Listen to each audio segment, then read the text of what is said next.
വിശുദ്ധവാരം തിങ്കൾ.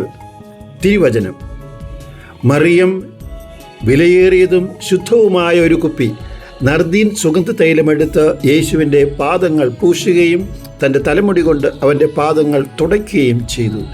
യോഹന്നാൻ്റെ സുവിശേഷം 12-ാം അധ്യായം 3-ാം തിരുവചനം. ബലിയർപ്പണം നാം സ്നേഹത്തോടെ ദൈവത്തിന് നൽകുന്ന സമർപ്പണമാണ്.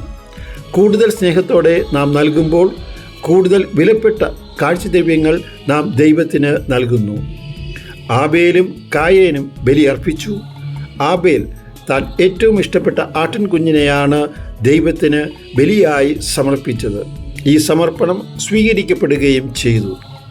തിരുവനന്തപുരം അതിരൂപത ആരംഭിച്ച പ്രത്യാശയുടെ ദാസിമാർ എന്ന സന്യാസിനി സമൂഹത്തിൽ സന്യാസ ജീവിതം നയിക്കുവാൻ മകളെ സമർപ്പിച്ച അമ്മ വളരെ അഭിമാനത്തോടു പറഞ്ഞു, എൻ്റെ മക്കളിൽ ഞാൻ സ്നേഹിച്ച കഴിവുറ്റ മകളെ ഞാൻ കർത്താവിന് കൊടുത്തു. ദൈവസ്നേഹം കൂടുന്നതനുസരിച്ച് കൂടുതൽ സ്നേഹിക്കുന്നത് നാം കർത്താവിന് സമർപ്പിക്കുന്നു. ഇന്നത്തെ സുവിശേഷത്തിൽ മറിയം തൻ്റെ സ്നേഹത്തിൻ്റെ ആഴം തെളിയിച്ചത് വിലയേറിയതും പരിശുദ്ധവുമായ ഒരു കുപ്പി നർദീൻ സുഗന്ധതൈലം യേശുവിൻ്റെ പാദങ്ങളിൽ ഒഴിച്ചുകൊണ്ടാണ്.